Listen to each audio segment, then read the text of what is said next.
সিনেমাতে আমরা দেখি একজন অভিনেতা বা অভিনেত্রী কখনো পজিটিভ ক্যারেক্টারে রোল করছে, আবার কখনো নেগেটিভ ক্যারেক্টারে রোল করছে। যখন যে ক্যারেক্টারে রোল করে তখন সেই ক্যারেক্টারের রোলটা তার চরিত্রের মধ্য দিয়ে ফুটিয়ে তোলে। যখন নেগেটিভ ক্যারেক্টারে রোল করে তখন নেগেটিভ দিকগুলো তার চরিত্রের মাধ্যমে প্রকাশ করে। আবার যখন পজিটিভ ক্যারেক্টারে রোল করে তখন তার চরিত্রের মধ্য দিয়ে পজিটিভ দিকটাকে প্রকাশ করে।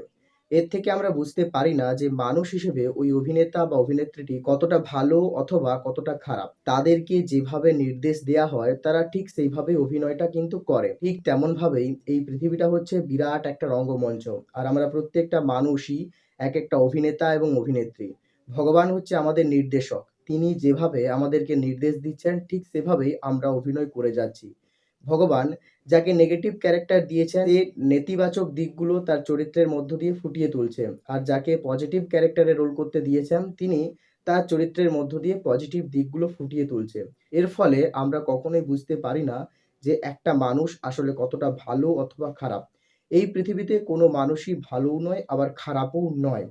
এখানে আমরা সবাই অভিনয় করছি। যারা অভিনয় ভালো করবে তাদেরকে ভগবান পুরস্কৃত করবেন। যখন আপনার জীবনে দুঃখ, কষ্ট, হতাশা আসছে তখন আপনি কখনোই হতাশ হয়ে পড়বেন না। মনে রাখবেন সবকিছুই জীবনে ক্ষণস্থায়ী।